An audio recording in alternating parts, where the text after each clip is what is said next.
Welcome, welcome, welcome. I am Tribal Gamer, and I am with the amphibian phenom, the brains of the operation, my friend Frogman, and he's with Silver Gecko Gaming.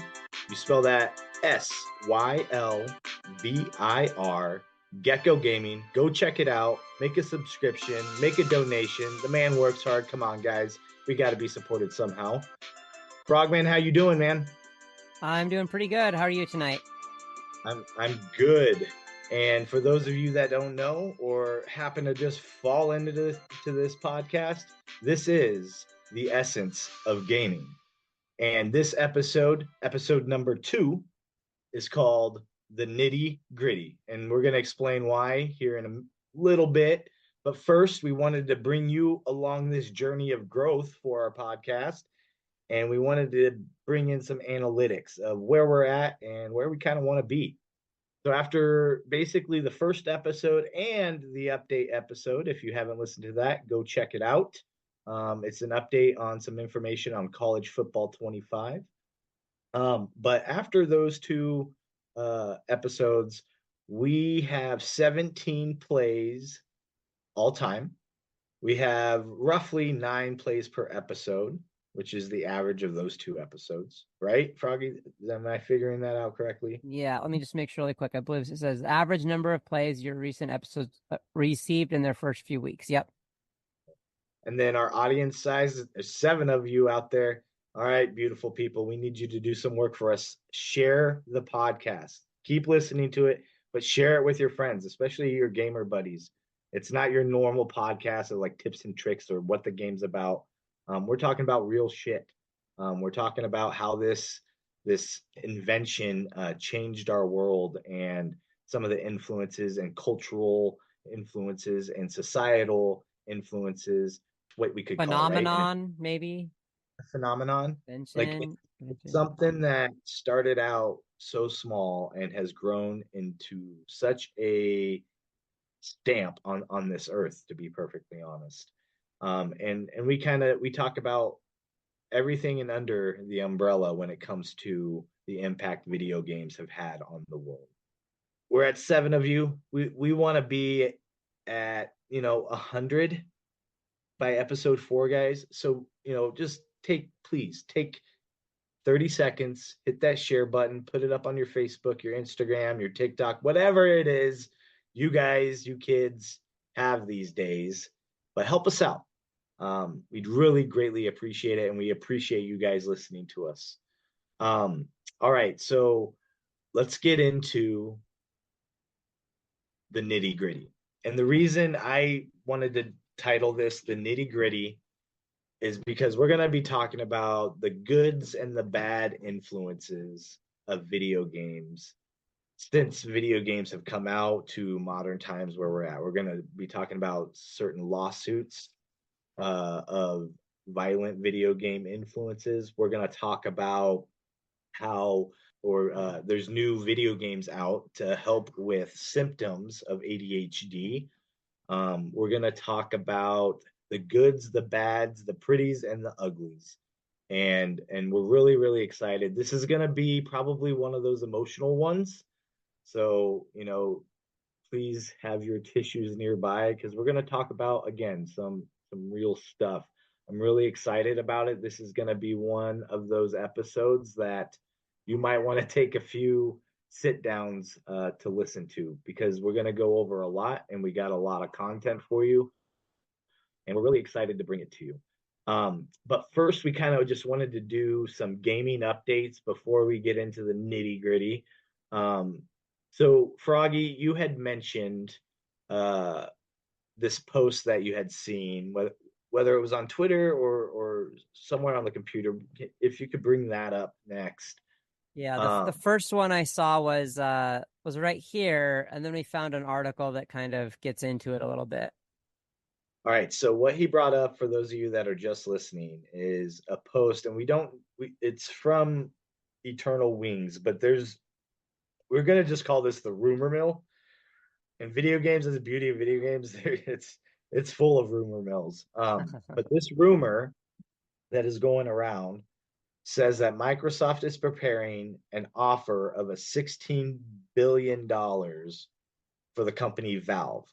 And Froggy, can you kind of explain who Valve is and why this is such a big deal? Yeah, so Valve owns various game rights for things like Counter-Strike, Half-Life, believe they own Dota, and a bunch of other really large games, but that's not even the biggest part of this. The biggest part of this is they also own Steam. And for anyone who's ever played a game on a computer since like I don't know, in the 2000s, we'll just put it for that far, probably in the 2000s. You've probably heard of Steam. It's kind of like iTunes.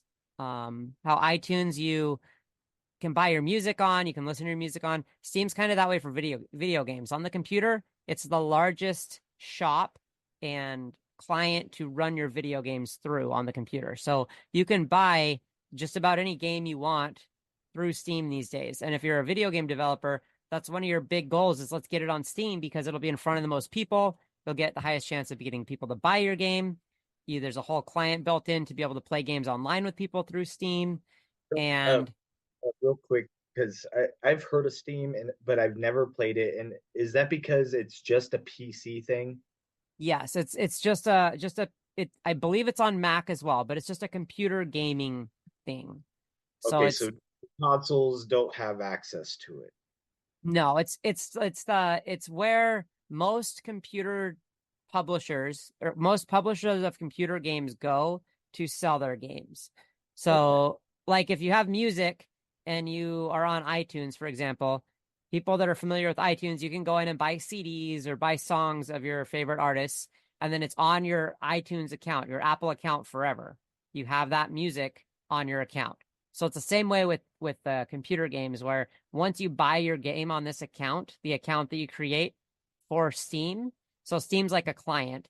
You buy your games on Steam, and then no matter what computer you log into, when you log in with that account, all the games you've purchased on them for the life of your account are on that computer that you can download and install through Steam. So it's almost kind of like a cloud storage, like back in the day we had to buy these things, cartridges, right? The Yeah. towers.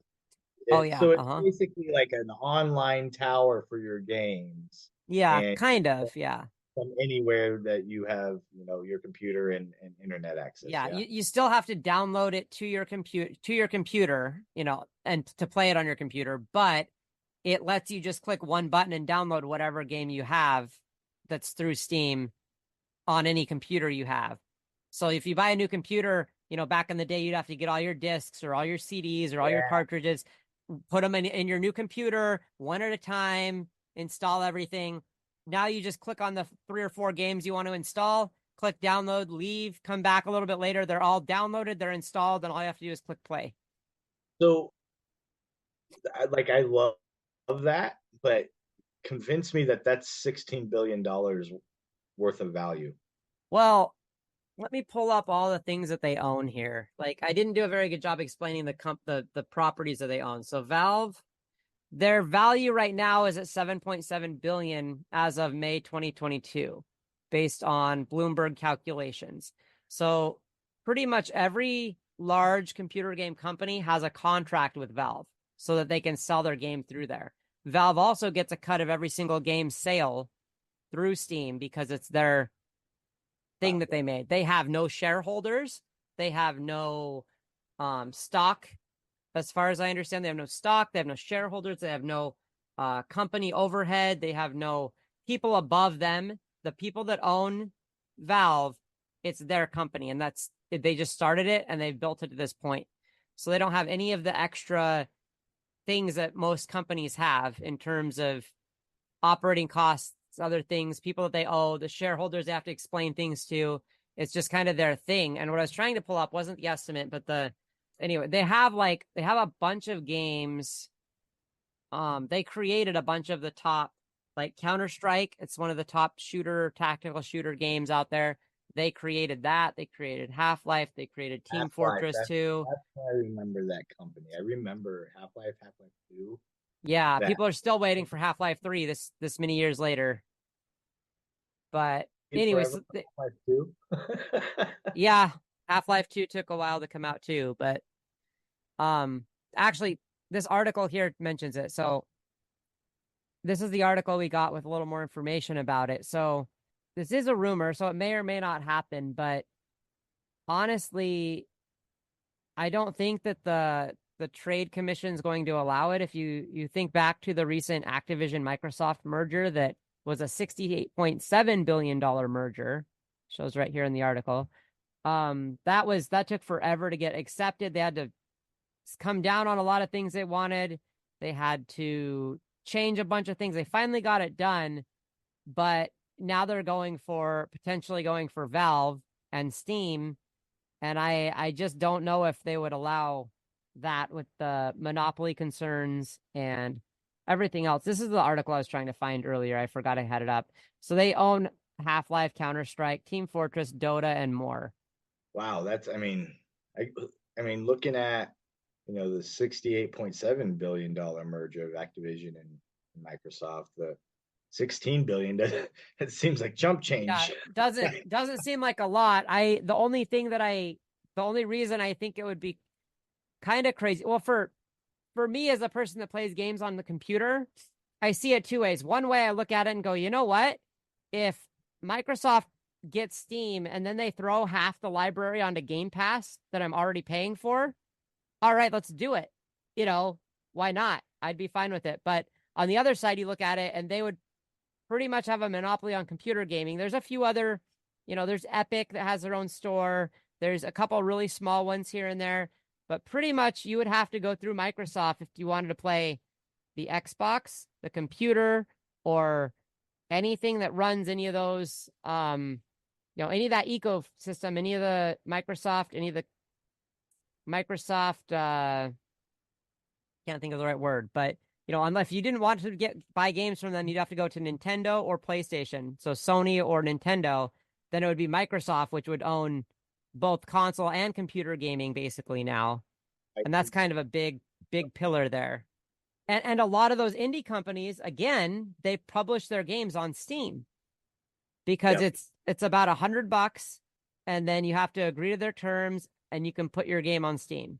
So it's very affordable for a developer that, an indie developer or, someone who doesn't have a lot of extra money to try to get their game in front of a bunch of eyes. So And that's been it kind of the new wave in modern gaming and we've talked about it, and I know you and our buddy Stag have talked about it, where like you almost sometimes have to go to the indie games to get something new, refreshing, and yeah, innovative, nowadays, because the big companies kind of go with the same game plan, but just different features, if that makes sense.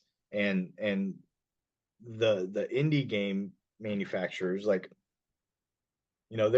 they're learning how to do some of this stuff, right?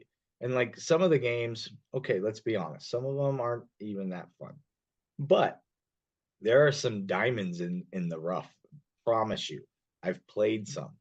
And that's what I like about it. It's kind of given, I mean, pardon the term, but it's giving power to the people back, right? People to come up with their ideas and give access to a wider range of people to see if other people enjoy that type of game or that creativeness. It's almost like art. It's modern day art, in my opinion. All right, so that's kind of the only real new news, other than, didn't we hear something about the college football lawsuit? Didn't that finally get finalized? Didn't you hear something about me, that, Augie? yeah, I didn't have that one up, but let me check really quick. Was Okay, while you look that up, I'm gonna kind of prelude into our next segment, but we'll go back to this before we go into the next segment. But I want to explain what we're gonna do next, because this is gonna be a Go for it. first, but we're gonna have what we call the game of the week. And this is not the football game, baseball game, basketball game, hockey game of the week. This is our recommendations or something we want to try out that maybe you guys haven't heard of. and we're gonna explain it to you as best as we can, and we're gonna put a 2 minute time limit on us. And so Froggy is up first. I will be doing the next episode game of the week. I'm excited to see what Froggy's going to bring to the table. He told me that it's something he's never played before, but something he's looking forward to. So, all right. So it looks like if you look at the screen, guys, on YouTube, the NCAA and its 5 power conferences have agreed to allow schools to directly pay players for the first time in the 100-plus-year history of college sports. The NCAA and its leagues are moving forward with a multi-billion-dollar agreement to settle 3 pending federal antitrust cases. The NCAA will pay more than $2.7 billion in damages over 10 years to the past and current athletes, sources told ESPN. Sources said that the parties also have agreed to a revenue sharing plan allowing each school to share up to roughly $20 million per year with its athletes. The 5 anonymity conferences and the NCAA agreeing to settlement terms is an important step in the continuing reform of college sports that will provide benefits to student athletes and provide clarity in college athletics across all divisions for years to come. NCAA President Charlie Barker and the 5 power conference commissioners said in this joint statement Thursday evening. Wow. So that's kind of ironic. When was this published, Froggy? This was, I believe, today, May 23rd at 7:30 p.m. Eastern. It was while we were playing NHL, actually. I got an alert on my phone and couldn't believe it. How ironic that this settlement that we couldn't even talk about how it ended because it was still going on finally happened. Now here's the question I have. They are making a settlement of what, 2.7 billion in damages that they have to pay. EA escaped with only 40 million when they settled. Did the cost of pushing it forward make a huge mistake in not settling when EA settled? I'm gonna say 2 thumbs up that they messed. Oh yeah, I'm sure their accountants would agree. Right? I mean, NCAA's been a dying organization the past 10 years, I would say. And it's only going to get worse for them. And so to be perfectly honest, I don't see them being around much longer. And I'm kind of excited for it. I think it does cause chaos. I think it does cause drama in college football, especially, but also in the other sports. But you notice it the most in college football and basketball, I think. And it makes it fun. And yes, it's chaos for the coaches. But that's part of it, you know. Like if you're gonna get paid millions of dollars, you should be able to handle millions of problems, in my opinion. So, all right. So, game of the week, Froggy. You got 2 minutes. All right. To say your game of the week, and then give a little snippet of why you want to play it, or why you like it, or what intrigues you by it. All right. So, on 1, you can start. 3, 2, 1. All right. This game is called Fabledom. It is a city builder. It has a fantasy dragon magic aesthetic. You grow your settlement, interact with your neighbors, defend your kingdom from magical creatures, and it says all to find true love and live happily ever after. So this game is a new game. It came out not very long ago. It's coming to console in a couple weeks, maybe a month. I love city builders. This seems to have a lot of trade, a lot of kingdom. What was it called? Kingdom. What's that game called we played?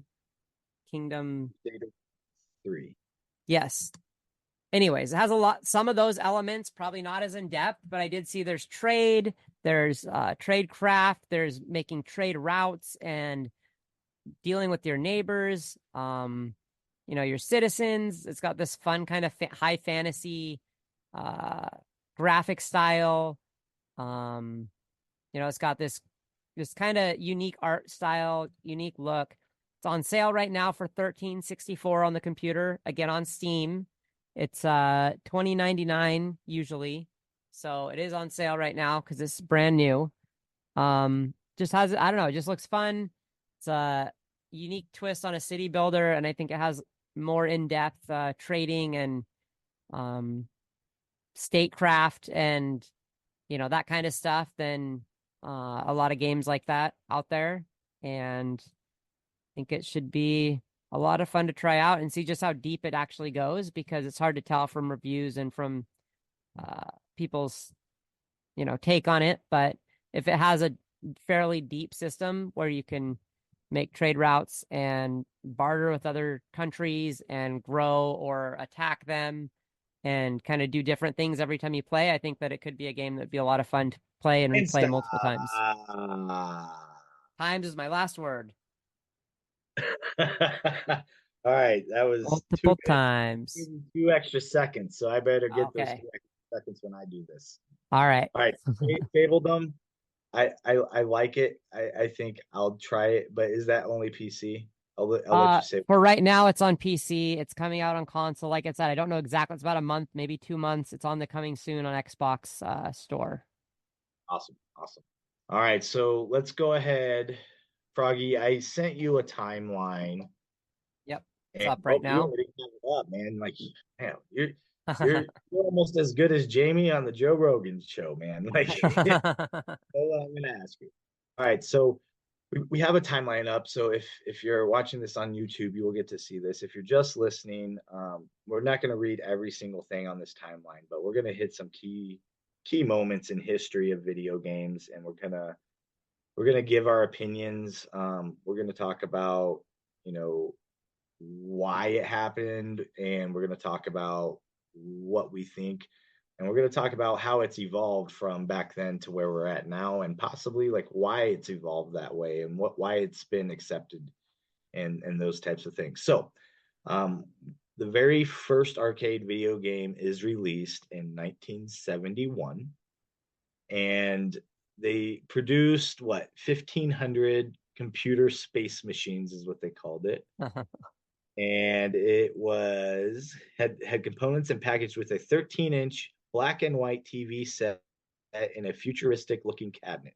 The first arcade video game is released, but the public finds it too difficult to play. The following year, Pong, a simple tennis video game, is released in a local bar to great success. That's pretty, and let's think about it. Like, when I remember when I first played Halo, it was my first ever first person shooter that I played on console. And you hand the controller to somebody who's never played a first person shooter before in their life, and what do? They look at the floor, they look at the ceiling, and they just start making circles, right? Start And pushing random buttons. yeah, I think that's kind of what they were going through in 71 when, TVs were brand new, and being able to interact with your TV imaginable, right? And I also can't imagine the graphics were great, so it probably was hard to look at and be like, Yeah. I know exactly what I'm supposed to do. Yeah, that would be a little. I mean, even if I went and tried to play that game, I probably would be a little confused today. Yep, yep. And then in 72, so a year later, first home video game, Magnavox's Odyssey, is released, which was basically a similar game to Pong. It was more for in-home, probably I'm gonna say the more wealthier, um, social status type people, and they sold 100,000 units. And so that's when kind of the first wave of, like, think of like the first iPad, or not even iPad, iPod. Remember iPods? They don't Yep. even make iPods anymore, man. But like when the first iPod came out, it blew up, and it was the thing to have. And then they had knockoffs that were, cheaper to buy, and, cheaply made, but worked. So I guess that's kind of a way we can kind of relate to, people in 1972 getting these new video game systems. And then the first controversial moment in video game history. Oh, scroll up a little bit. Oh, there you go. Yep. Is a game that was called Death Race, and it was pulled off of store shelves. And I'm going to read what this is about, but you guys got to remember this is in 76, and politics and society was just different. And so when I read this, some of you might laugh, some of you might think this is nuts, but this, I mean, this is the world we live in. Okay. So the objective of the lo-fi black and white game that looks like a slightly more advanced version of Pong is to earn points by running over as many gremlins as possible within a given time frame. According to a video game historian, Steve L. Kent, maybe we can have him on the show sometime, Froggy. Stephen L. That'd be Kent. pretty cool. Yeah, that'd be cool if he's still alive. What got everyone upset about Death Race was that you heard this little when the person got hit, and a little gravestone came up. Due to the public outcry, Death Race's manufacturer takes the game off the market. Now, I mean, we laugh now, right? But Yeah. like that, I mean, maybe they were thinking like this is the start of people just running people over, right? And we don't want that influence on anybody, blah blah blah. Yeah. I get the, I mean, in 76 it was definitely a more, I hate using a political term, but conservative time, I guess you could say. It wasn't like, it was very more structured. More old time value type Yes. Yes. I situation. mean, we all have a grandpa that has said words or said things that he probably shouldn't say nowadays. Well, back then, like that was kind of a normal thing. And it's taken a long time for us to evolve into what we are now. But anyway, so that was the first game that was ever taken off shelves. Okay. Then we're going to go to 1983 and we're going to talk about three games here. So there's a game called Custer's Revenge, a game called Night Trap, and a game you all, I'm pretty sure, know, Mortal Kombat. If you're Okay. listening to this podcast, you've at least heard of it. Okay, so in 83, we had Custer's Revenge, and it was protested. In the game persona of General Custer, the player runs from enemy arrows towards a Native American woman strapped to a pole. Once there, Custer would get it on, or Oh, according geez.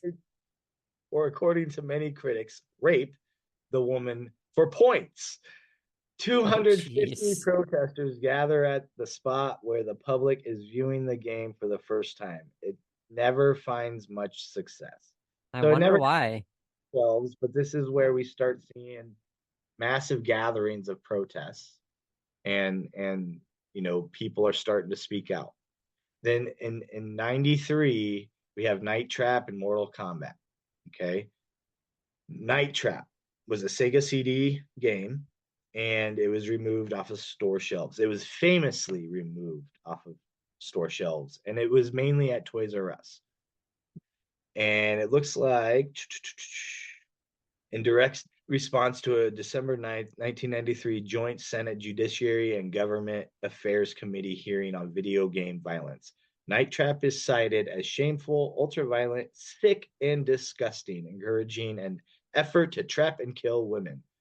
In particular, a scene in which the character Lisa is wearing a nightgown while captured by augurs attempting to drain her blood is found to be very offensive. Given the circumstances in which she is attacked, scantily clad in a private bathroom, the game's goal is not to trap or kill women, but to save them from harm. But then again, it's violence in a video game, and some people, don't like to see that. And this is still new, and people don't know what the influence is going to be. And then Mortal Kombat is the first video game to feature lifelike, realistic violence. So This yes, is where things changed big time. this was, I remember the controversy of this, and I was really young, but I still remember like watching the news with my parents and them having a report on this game. And I remember I got in trouble one time because I had called my mom's boyfriend while he was at work to get the password to be able to play the game. And my mom got so mad, Well, what so mad. did those news things make you want to do? They made you want to play the game and see what all the big commotion was about. Yep, 100. Well, and also the fact that my mom's boyfriend had the game. Like, what's the big deal, right? Like, why is Yeah. it popular? And so, with Mortal Kombat and Night Trap and Doom, it is the focus of the 93 congressional hearings, the formation of the Entertainment Software Ratings Board. If you don't know what that is, ESRB, RB. seen it before? I'm sure you have. As a self-regulated entity, deflects potential government regulation, and Mortal Kombat stays in stores. All right, so the ESRB. This is basically a government created, we'll call it a company, but it's not a company, but an organization that rates games and gives them like an age rating. So you guys have seen E for everyone, or T for teen, or M for mature, right? That's ESRB. That's them. They're giving they play the games a lot to figure out everything that's in it to see what should we rate this game? Should it be good for everyone? Can anybody play it? Even the ones that are protesting because of the violent games. Like so we got to think like there's some good to the ESRB, right? But it Yeah, also they go ahead, Froggy. I was just agreeing with yeah, there is some good. It just has some controversy as well, if you agree or don't agree with the things that they rate and how they decide. Yeah, and that's the key factor, right? Like it's an organization basically telling you what you should and should not play, basically. And in America, we've always been, about the freedom, and we never like we usually don't like it when people tell us we can't do something. Right? So even as a kid, man, I would have been 9, 10 years old around that time. Um, I still found a way to play the game. Right? I got grounded for it, but anyways, if we're gonna find a way, we're gonna find a way, right? And it being on the news, you're right, 100%. That's what got me intrigued. Like that's what allowed me to even know what it was. It wasn't from a commercial because I don't think they even had Mortal Kombat commercials on TV. You would have had to have seen it through the news or through a magazine. I would assume. I Yeah, mean, I or know. at the store, I guess, maybe at the game store, but or wherever you get games back then. I can't even remember. So that's kind of where the restrictions and censorship kind of starts to happen. Whether you agree with it or not, that's kind of where it begins. Mortal Kombat and Night Trap. Those are the two games that start a lot of this commotion, if you want to call it that. And in 1995, this is a tough one. Phantasmagoria. I did pretty good with that, yeah. Yeah, I think Phantasma. so. Okay. Banned in some stores, like Night Trap, this game features a helpless female as a central character, except Phantasmagoria is extremely bloody, and sex and violence are closely linked. In fact, directly. As one video sequence is of a rape scene, the game is banned in some retail outlets in the US. So not all retail outlets, but some. And I'm assuming it was more of the company's decision to take it off the shelves, not mandated by the government or by the ESRB or whatever. But I don't know those details. All right, so 97. So remember the 250 people protesting that video game? Well, their voice has gotten a lot louder. And Hmm. a gentleman by the name of Jack Thompson files the first video game lawsuit. And this one I'm going to read. It's a lot, but I want to read it because we deal with the consequences every day because of this. And I'm not saying like what he's doing is right or wrong. What I am saying is this is kind of the moment in history that kind of shaped what we have and what we're allowed to do, and the voice of the people, whatever you want to call it, and where we're at in modern day gaming. You know, the Grand Theft Autos, those types of games.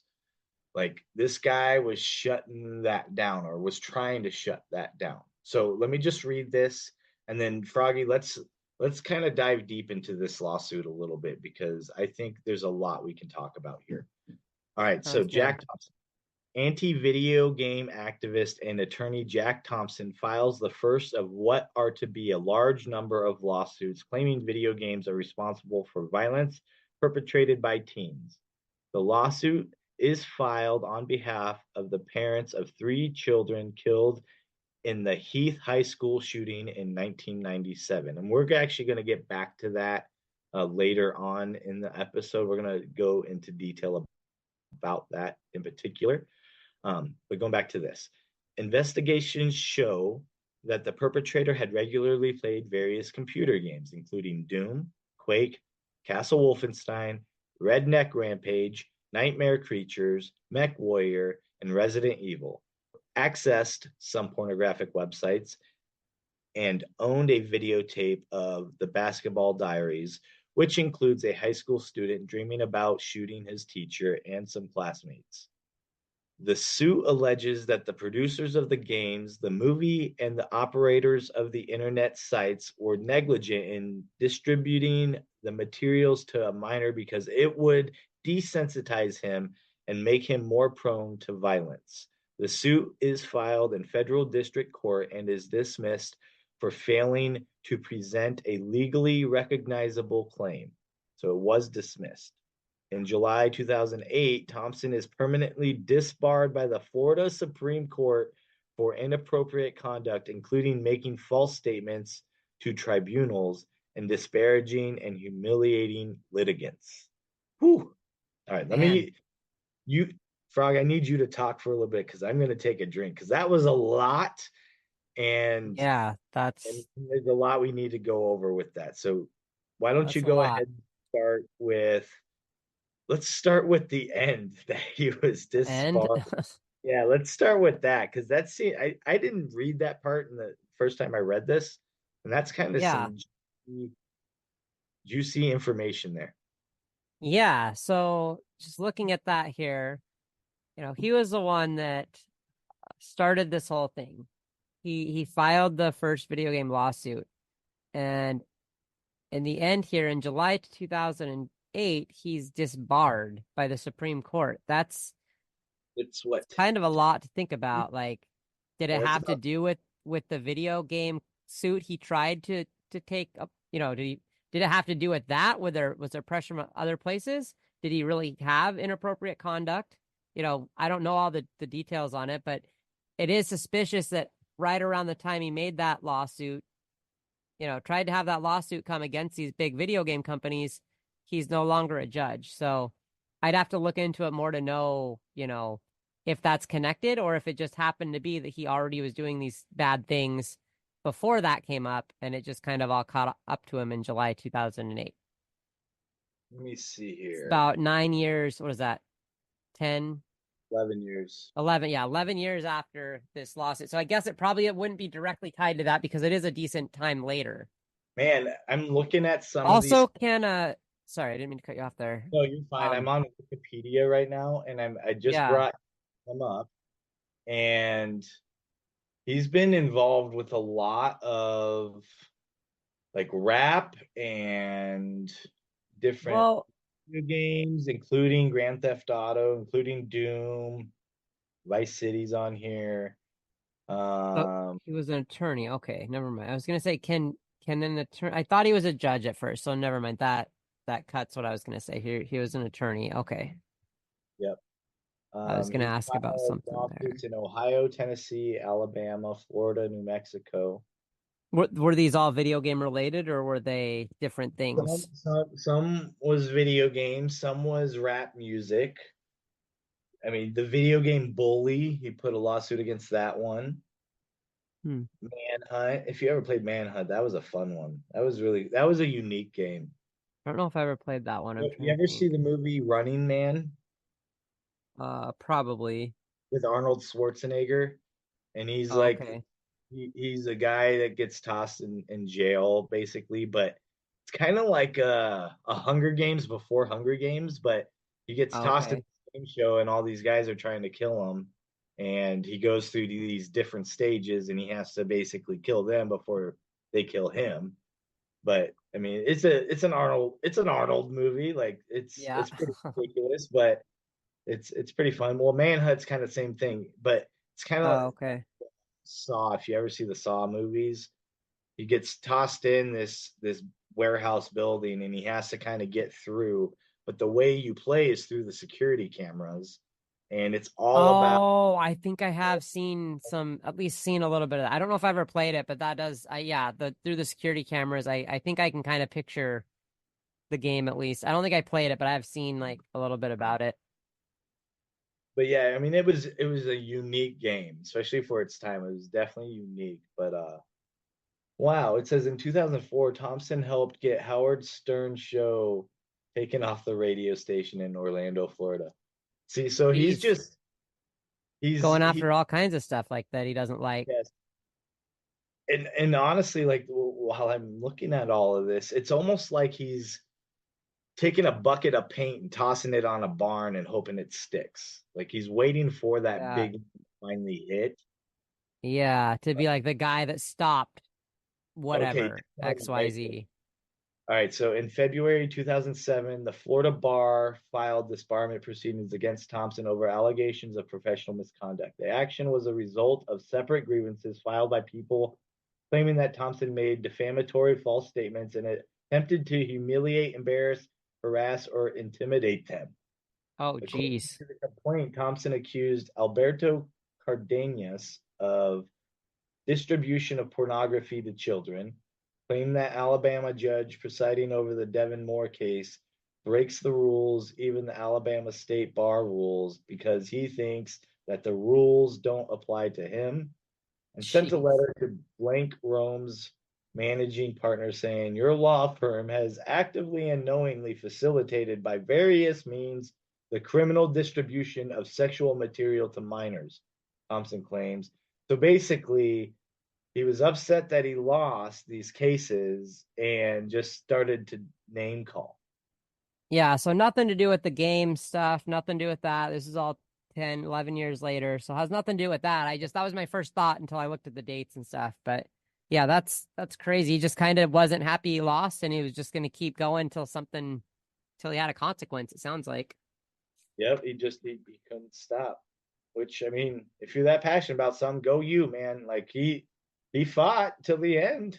I mean, Yeah. that's go you. That's persistence, right? Oh yeah. Um, all right. So, anyways, like, so all these lawsuits that he was bringing to court basically are saying that this is infecting our youth and is causing them to have violent tendencies, which has consequences such as Heath High School shooting, Columbine, Sandy Hook. Sandy Hook. Yeah. We're talking a lot of those situations, and we'll get into more detail about it. But this is the first attempt at kind of, hey, here's some warning signs. Please stop this now from this big loud voice of people. And it's got to be a big loud voice. I mean, it costs money to have these lawsuits, right? I mean, he's Oh not yeah. doing it out of his Tons. heart, is he? No way. It's not pro bono. He's got Yeah, to be no. making. And this doesn't tell me how much money, and I don't think I'll find that out. But he's got to be getting paid for these lawsuits. Now, Yeah. I understand that some of these lawsuits, like the Heath High School shooting in '97, I understand the parents or the relatives or friends that brought this lawsuit. I understand why they want to do that. And Mm-hmm. that's going to be the Definitely. biggest thing, I guess, in today's podcast is my goal is to look at both sides and then kind of find solutions to both sides. Yeah, and I think it's important too to also just say, just to be very clear, we don't mean anything again negative against the victims, the families, anyone like that we talk about. What we're looking at is just kind of the situation, if it's, moving forward, if these things came past, if they didn't, where were these lawsuits correct, maybe where they got some things wrong predicting the future, and kind of what we can maybe do to have a better future and outcome moving forward instead of repeating some of the same things that have happened to this point. Yes, 100%. And with some of these situations that we're going to talk about, I think it's important to even take a minute to say, you know, we're sorry that you've had to go through this, and we're sorry that these situations have happened to you, and we are there with you. That those situations should not happen on this planet. Not at all. And Never. society needs to find a way or figure something out to where we don't feel like we need to go to that, or we don't feel like we need that kind of escape. And I know, there's different opinions and thoughts on how to fix that problem. And I have my own, and Froggy, I'm sure you have your own. But the ultimate goal is, you know, we get to a point in society, in life, where we don't have to worry about that again. And it's become a Hmm. prevalent problem in society in today's age. I mean, I went to a high school that it was like a campus. It was like a college campus but smaller, so it had different buildings, and we walked outside, and it was open. Like anybody could have walked in, and there was no fear of that happening. Hmm. And when I moved back here, it'd be 7 years ago now, 6 years ago now, there were gates all the way around this campus high school. Gates locked that I mean, you could probably climb if you're like Spider-Man, but I mean, tall. I mean, it's a defense fence, Hmm. like literally a defense fence. Nobody's going to get in. And like, that's a scary thought that that's where we're at in today's Yeah. age. That is a normality for schools. It is Hmm. required by law that all schools have a fence, at least where I live. I don't know if that's a federal law or if that's just, where I live, but where are we when we have to think of things like that? When we go to the movies, we got to look for the exit room. When I go to a music festival, I'm thinking, okay, if something happens, where am I going? No, I'm not the only one that thinks that. And I know I don't go to certain events because there is a fear of something like that happening. And it's a very Yeah. real fear nowadays. I mean, Hmm. you didn't live too far away from Columbine, right? No, I believe it was just an hour or two away when it all happened. So, and how old were you? I mean, I'm assuming Let's see, what year was it that it happened? I'm trying to remember. uh if you bring it up Do I have an on, article on it here? we have an article. Let's see. Did it reload? No, it's ESPN. It's this one. This one. This one. Okay, yes. Scroll down because I think it says, here we go. April 20th, 1999. Let's see. So if I was born in 87, that was 99, It's 12 years. 12. Oh It wait, would so have I been, was right, 12. Yeah. yep. Yeah. So I was 12 and we were, like I said, we're like an hour or two away at the time. So it wasn't close enough that I was worried about it like affecting me in terms of like it wasn't like I was at the school or anything. But I do remember seeing it on the news and just having everybody just have this feeling of shock for like the next month or more, like everywhere you went because it was that close and it was kind of the first.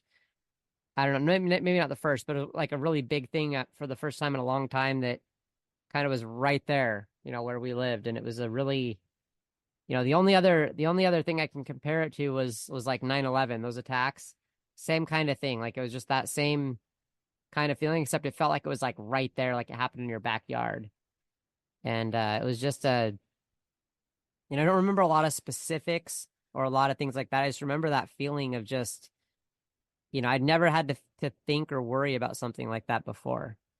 It was almost like almost surreal, right? Yeah, before the day before it happened, it's one thing, but then after that, it's like something just changed, and it was just, it's just not something I could have ever imagined happening, as a kid, 12 years old, and then trying to think about like, oh, well, what if that happened at my school, or, it's just this big, just change that it's just one of those things that just stays with you. And I mean, everybody that was involved, everybody that saw it all over the nation, probably over the world, even saw it, probably was affected. But to have it feel like it was right in your own backyard it was a lot to try to sort out in your mind, as a 12-year-old. If you guys don't know what we're talking about, because I don't know, you know, how old most of you are, but this happened in 99. So some of you very well could have been very young and don't know what we're talking about. But basically, Columbine was a high school, and on April 20th, 99, these two high school seniors, I'm not going to name them because they don't deserve the attention, but they murdered 12 students and a teacher. And the way they did it was horrendous and vicious and just hard to believe. They Mhm. they went through and they picked out people that were very loyal to their faith, and they tested their faith and then executed them because they believed in their faith. They teased, shooting certain people and then didn't do it. Like these guys were sick. I mean, and Mhm. it was a very bloody scene, and it was surreal when it was happening. I just remember watching the news when I got home from school, and every channel had live footage of all these kids like running for safety Oh yeah. from the school. And I also remember like the newscaster saying like they don't know where the two individuals were at in the school, or if they were even still in the school.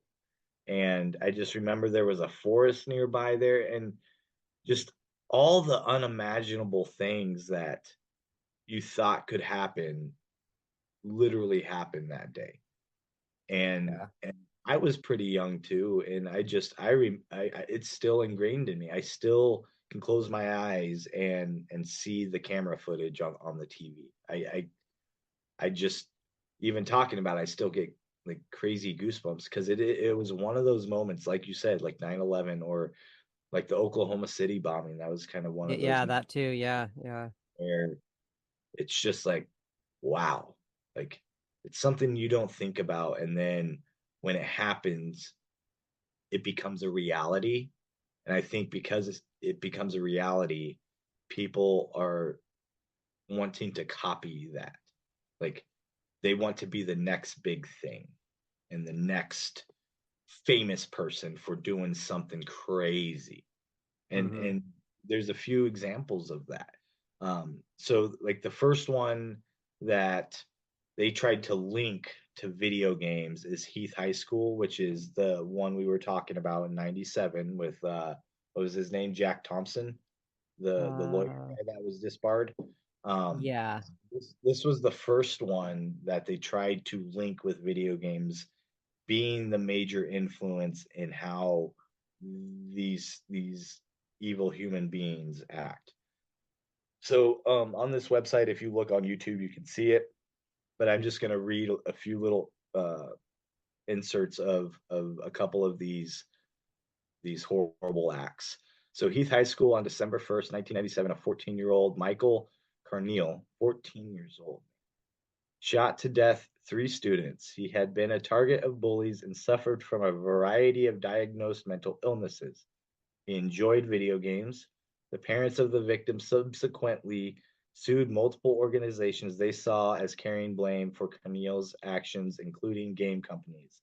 The lawsuit was not successful. We already kind of discussed that. Go back up to Mhm. the Columbine one. Okay. Columbine, April 20th, 99, high school seniors, I'm not going to name them, murdered 12 students and a teacher. They both enjoyed playing games like Doom, Quake, which were popular at the time. Both the killers had wide range cultural interests, including dark music, computers, and drama. They were bullied, often in trouble. Both kept journals, either written or video based, in which they detailed their plans. They were both intensely interested in bombs and firearms. All right, let's talk about Sandy Hook Right. on December 14th, 2012. So more of you are probably more familiar with this. This is a lot more recent.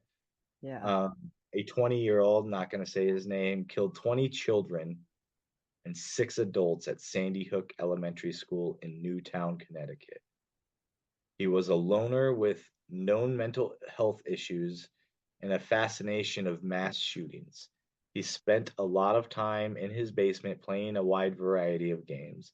His favorite game was said to be Dance Dance Revolution. And then Parkland, I'm not going to name his name, spent long hours playing violent video games, according to a friend. He was an unpopular kid who suffered from depression. All right, so there's a lot to that. So let's talk about the blame of video game violence and why are they correlating these acts to video game violence. So I'm going to be a little bit of a devil's advocate here, and I'm going to say these guys with the lawsuit, Jack Thompson and these families, I'm going to say they got a point. I'm going to say that violent video games have an influence on a youth's mind to where they will go to the extreme to try to get notoriety through violence because of this video game. What would you say to that, Froggy, if that's how I felt? If that's how you felt, then I would probably ask how come I didn't go shoot people up when I was a kid because I played a lot of those same video games growing up. Right? That's always like the first argument. Like this here we have four instances, Mm-hmm. and these games obviously were very popular. I mean, if you've never played Doom, back in the day, Doom was the game. It was the It was Grand Theft Auto back then. massive. It was a new type of game where it was a first person shooter, and like it was addictive, and Mm-hmm. it was a lot of fun. And I don't think that FPS games existed before that. Was that the first one? I believe. I think Castle At least the was first one like that. Yeah, Castle Wolfenstein was the first. Wolfenstein. Okay, so it was like an improvement on that. Kind Correct. of built off that. Yeah. Wasn't it the same company who made I both? I believe that it was. I think it was, but I'm not sure because I know the character from Wolfenstein, the guy, was the Was same in guy. Doom, right? Yeah, yeah. Yeah, So okay. that's why I Yeah. come to that assumption. I It could be wrong, but if it's not the same company, it might have been like different publishers or different companies that were published by the same publisher or they something just like that. I don't remember for sure, but it had some kind of connection there if I remember correctly. yep. So let's talk about that. So have you ever played a violent video game and yourself felt like you had more violent tendencies or anger issues or influences that made you want to act in a way that you normally wouldn't act? Has that ever happened to you, Froggy? I would have to say probably not necessarily just the game, but maybe the game experience in some situations, as in the people that I might play with, or when you get into these toxic situations where people just are doing and saying things that are crazy, that you just like get upset and you're like, I'm done, I can't play this anymore. You just have to stop and go do something else. But not necessarily for me personally, at least, in terms of just playing like a game by myself. Um, like I've gotten annoyed or frustrated with games that were difficult, and I've gotten angry, not angry enough to like go crazy, but like angry like in the sense of, oh, I just got to take a break. This is just frustrating me. I can't get past this boss or this level or this jump, that kind of thing. But then I just go do something else, and 10 minutes later, I don't ever think about it again until I play the game again. It's like that's kind of the level I've gotten to, but I don't think I've ever gotten to the point where it's like, oh, I'm angry. I gotta go hit something or go break something or anything like that. At least for my experience. So I'm not gonna lie. When I play Grand Theft Auto, Mm-hmm. and I haven't played it in a while, when the new one comes out, I definitely will. Uh-huh. But we'll say when I'm playing Grand Theft Auto and I'm driving crazy because I'm, running from cops or Uh-huh. gang, whatever, or I'm just trying to have some fun, whatever. Mm-hmm. I've noticed a couple times when I'm driving, yeah, I think about maybe just like hitting that car that just cut me off a little bit. Yeah. So I don't know. I think there's a little bit of something where it does like trigger, and maybe that's the word we Yeah. need is there's It a trigger. it it could be. And to be fair, I've played very little of that game. I've played like the old ones, but I haven't played any of the newer ones. So I don't know if maybe I should try it and see. Maybe that will be an experiment and see if I do feel anything, like that, because I am Okay, kind of next curious. episode, no Froggy because he hit somebody because they put that's what we need. You stay away from those violent games, Froggy. I don't want to know what happened. I mean, I've played ones that were violent. I just haven't played Grand Theft Auto specifically.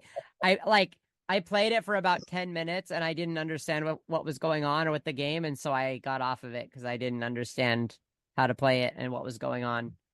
That's about as far as I got with the newest one. So I want to devil devil's advocate the other side. All Okay. right. So in a lot of those cases, you saw that they were being bullied or that they had mental illness or Mm-hmm. they were a loner in one of them. Yeah. So here's my question.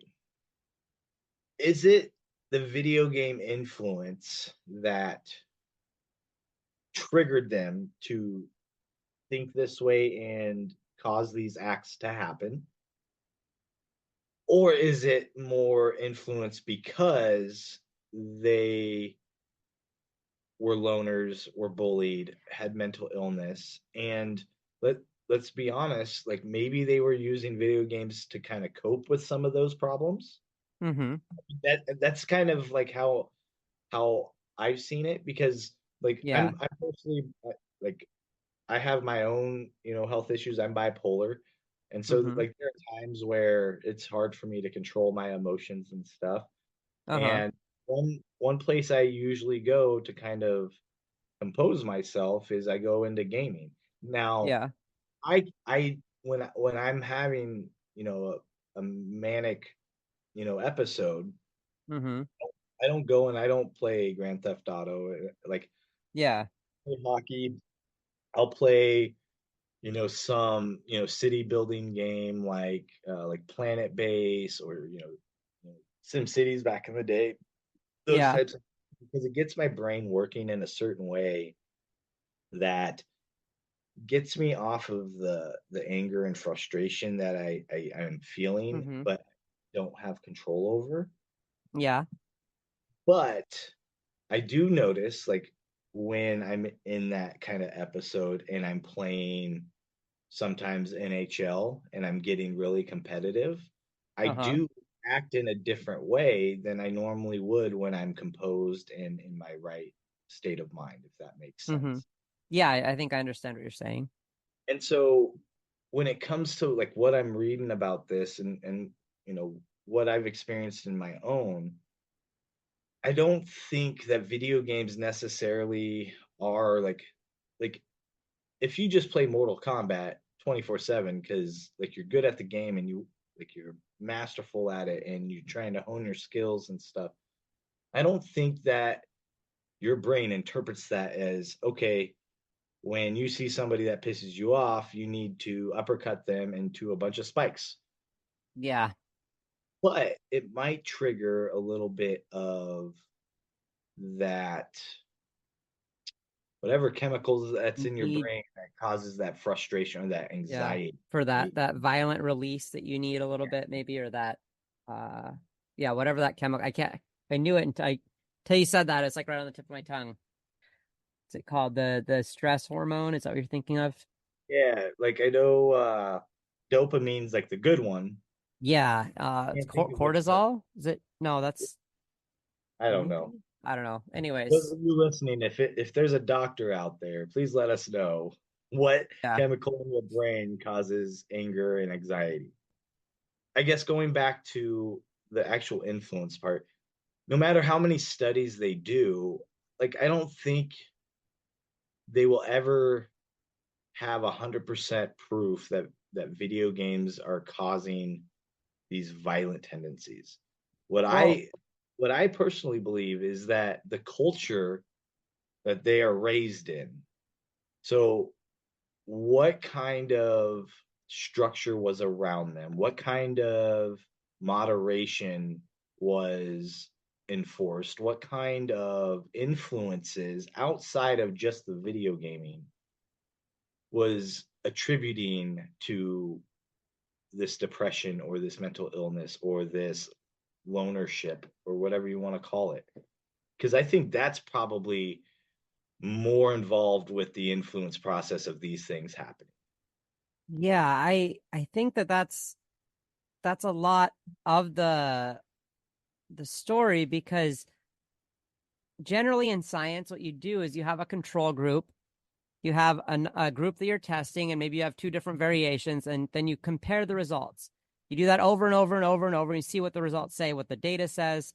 You try and figure out whatever it is you're trying to understand. But the problem with something like this is that every one of us is so individually unique. Our brain chemistry, who we are, our family situation, our friend situation, you know, all of that is so unique to each person in the world that you can't really do that, because what would the control group be? And I think that you can find similarities, you can draw theories, you can draw conclusions, but things are just so different for each person in each situation that I think it's really difficult to be able to say for 100% sure that it's this way or that way.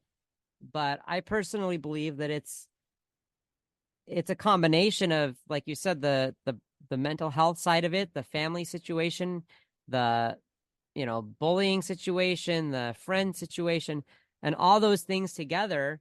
If all those things together outside of the video game part have you in a really bad space mentally or in your mind, or have you predisposed to violence or aggression or anything like that, then of course I think that a video game, a movie, a website, any of that could help push you over the edge more into that direction. But it doesn't necessarily have to be a video game. I mean, I think it could be anything. If you have all these other things going on, um, I feel like it makes it much more easy to slip into whichever direction it is. Or maybe you're just very impressionable, or you get addicted to things easily. Like these are things that people, can have issues with. I know that my personality is a little bit addicting, and I say that it sounds weird, but what I mean by that is if I do certain things and I do them in a routine or a rhythm, or I, you know, get too into a set routine, I can get kind of just addicted to that in a sense where I get, to where I just automatically am doing that routine, or in that routine, in that, group way of doing things, the way of thinking. And I have to kind of stop myself and break out of that sometimes just to keep myself from just, going into autopilot, I guess, or No, I stay away from drinking, for example, because regardless of what my family beliefs, my personal beliefs, or anything to do with alcohol at all, is that I know that I could get addicted to something like that really easily. So I've just chosen to stay away from it. And so it's like things like that that I think are kind of similar with video games too. You can have those other situations that impact those things. And I agree with that 100%. And you know, I think today's age, everybody has access to their own vice. Who you are on the inside, how strong-willed you are, what you've been through in life Mm-hmm. determine how you approach those vices. So, you said you have an addictive personality. I'm the exact same way. And honestly, video games is probably one of those addictions I have.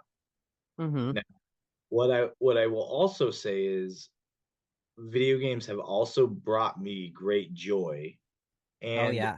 great relationships and great friendships, and it's had me become a creative thinker and a problem solver and a Mm-hmm. multitasker.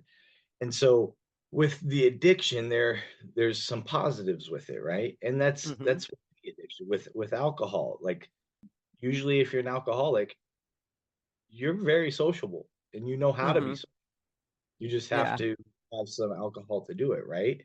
But Yeah. there's also negative things like when you're spending that money on alcohol, well, you're running out of money. And then when you can't go a day without a drink, like that becomes difficult to manage and stuff like that. So Mm-hmm. there's good and bad consequences to almost Yeah. any situation that, we're talking about here today. But I guess the question is moderation enough, or are there some people that can't handle it? Are there some people that can handle all of it and know how to moderate themselves? For these, awful people that pulled these things off. I'm curious, and I would really like to ask them, like, what was it that flip that switch to cause it to happen? And I think a lot of people want to ask that question. Yeah. Where that line was, What was that line? how close you got before it was just too late. And what did they need from society Exactly. to change that? And Yeah. I guess that's the biggest question, because there isn't going to be a video game that's gonna brainwash you and Manchurian candidate you to do these awful things. I mean, Mm-hmm. maybe there is, but it's it's not that popular of a game because only these select individuals are Yeah. causing these to happen. Mm-hmm. Let's get away from the really, really dark stuff and let's kind of move it on to a little bit lighter, and let's talk about some of the brain effects of video games, All right. good good and bad. And if you were to ask that question 15, 20 years ago, are there any good effects of playing video games? The answer probably would have been no, Mm-hmm. other than the entertainment value. But nowadays, they have learned how to utilize the video game and have it benefit you. One of the things that I thought was really, really interesting and kind of made me wonder something about myself. Froggy, how am I not smart? How are you not smart? How am I not smart, man? Like, you're asking me why you're not smart? Because Yeah. I don't know that I'd agree with that necessarily. Well, thank you. Can you tell my wife that? I mean, husband, wife, that might be a little different conversation, but All right. So, I've never taken an IQ test. I've done the SATs, but listen, I didn't go to college. When it comes to computers, I'm dumb. You know this. when it comes to like hard work and leadership things, like I'm pretty intelligent when it comes to that stuff because I've been through the ringer of those things, and I've Mm-hmm. experienced those things through life experiences. I attain that knowledge. But when it comes to like reading or writing or any of that, like I feel like I am underperforming for the amount of mass my brain should have. And what I mean by that is one of the things I found out while we were researching this is Uh-huh. when you game a lot, it actually increases your brain mass. Can Interesting. you scroll down and find Is the that right part? article? Yeah, I'm pretty sure it is. Yep, right there. Increased Brain. brain. There we go. All right. Yep, right there. All right, so there's been Whoops.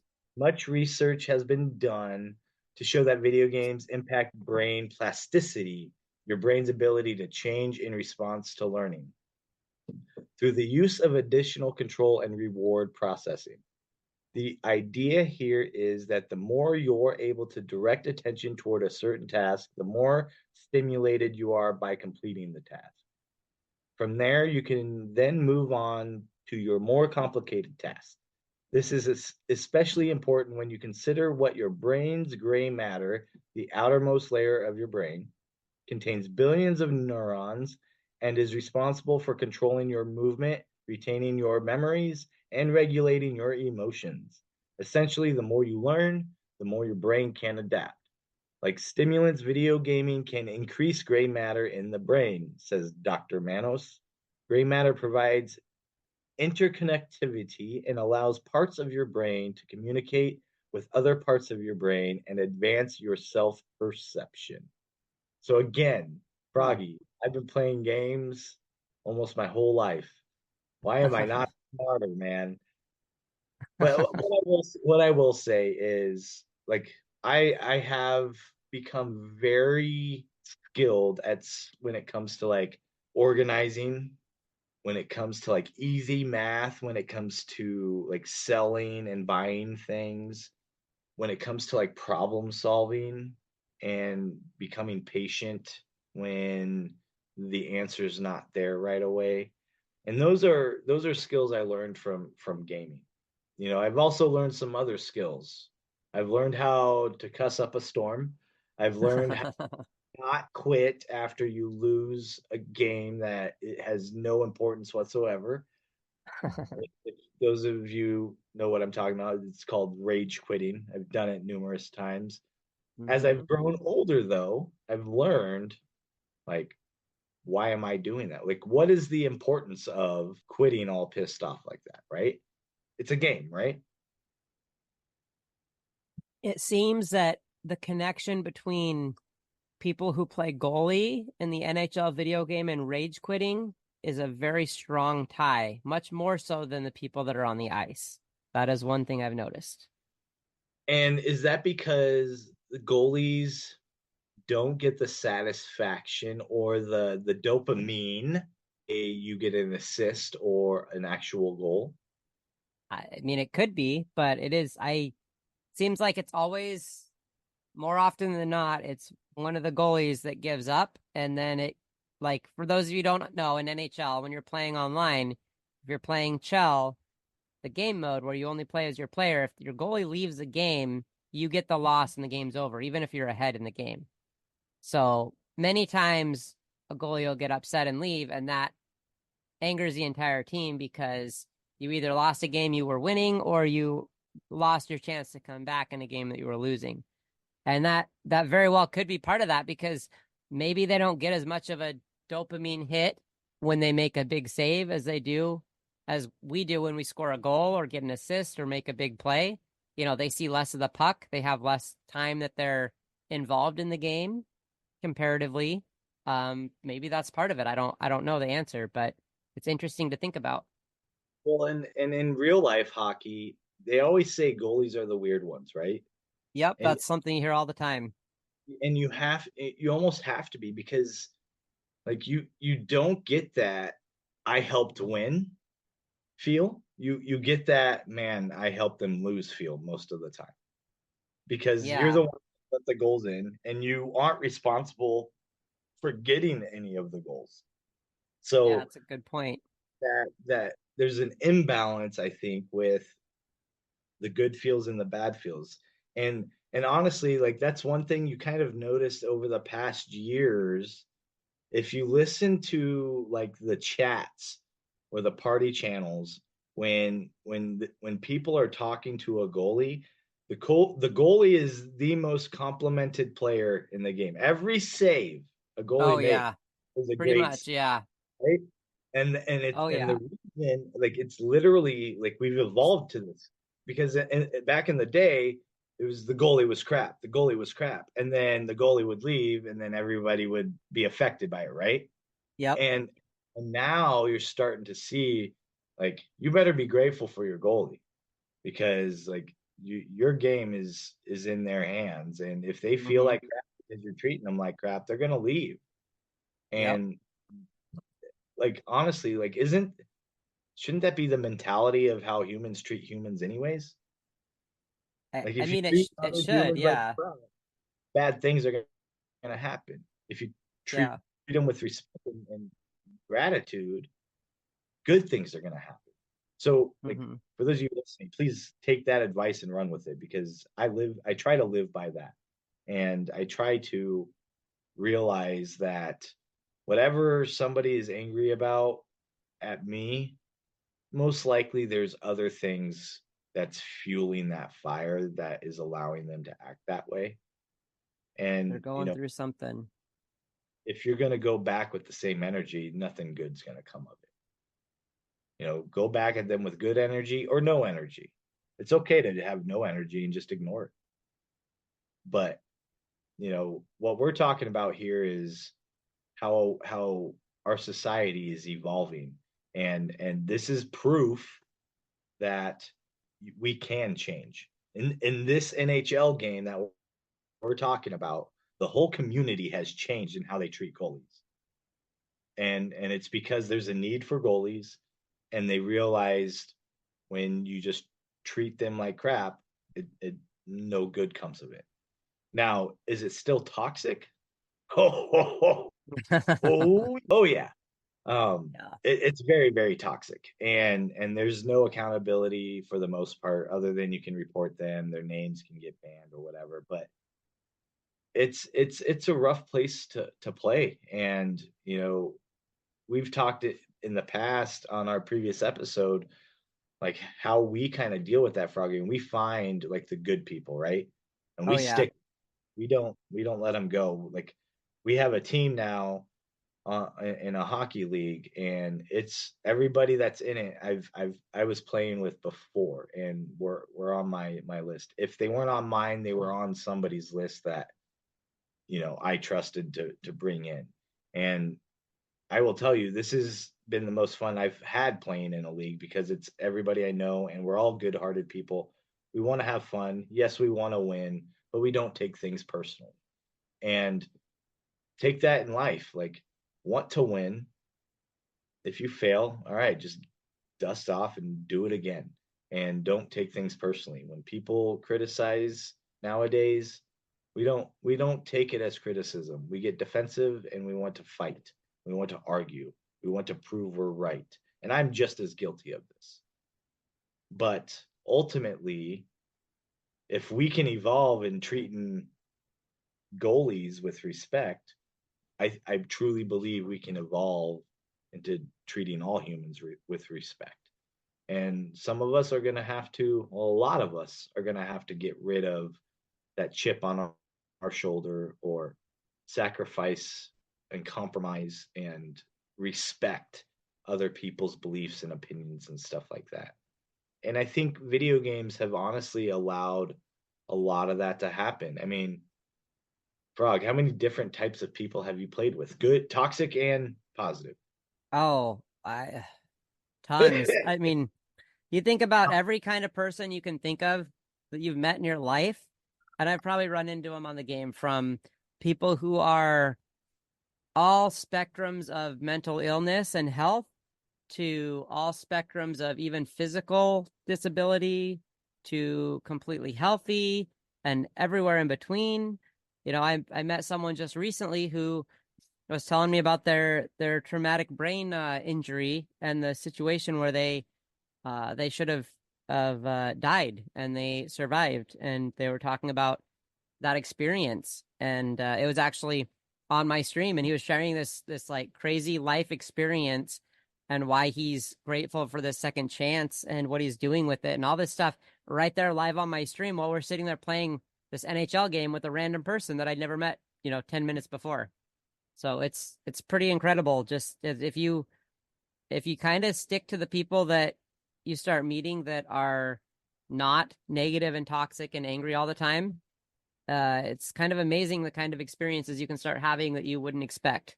Oh, 100%. And I think that's a skill that can't really be taught, and you have to learn through bad relationships and bad connections, right? Like Oh I've yeah. had people that were on my friends list for a while, and we played every day, but I put up with the BS, the bullshit. Like I put up Mm-hmm. with it because, you Yeah. know, he was good and he didn't direct it towards me.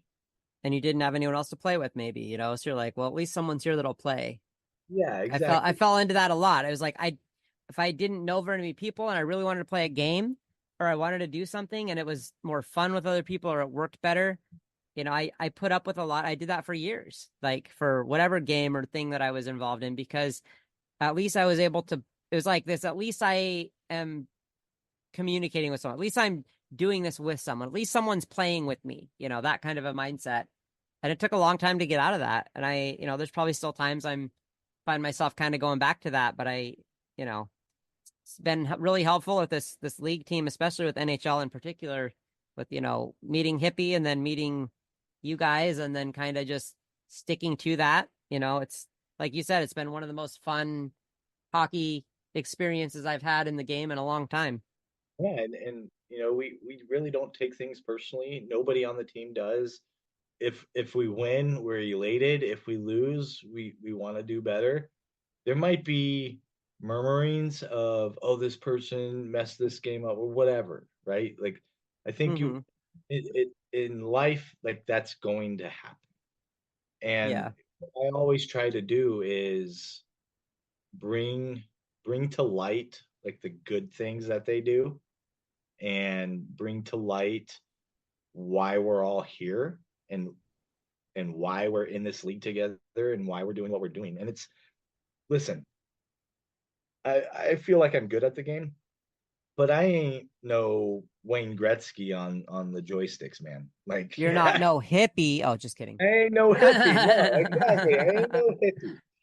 What's up, hippie? I'm sure you're listening to this, but um, you know, that's one of the positive things that video games have at least brought to my life. And I know thousands, maybe hundreds of thousands, maybe millions of people out there, is like the connections and relationships I've been able to make, and what's blossomed from those relationships. I've mentioned Stag a couple times, and Stag's a real life person. He's a real life person I'm talking to on the other line, and we played for a good 2 years. Never met the guy, but we built enough trust to where we could talk to each other about life and philosophy and beliefs and wanting advice, and you know to where we are really good friends. At some point, like there was enough trust where my family took a vacation out to where he used to live, and he didn't live there anymore, but he drove down from where he lives now to come hang out with me. And we went to a hockey game together. And then we went to, another city to watch our favorite football team. That was our connection. That's how we became good friends playing every day, was we both liked the same football team. And that was it. That's what started the conversations. That's what got us to be comfortable with talking to each other. And then it like I said, it blossoms there. Like it grows. You can ask my wife, like he's probably one of my best friends. I talk to him about things more than I talk to my wife sometimes. It's usually about my wife, but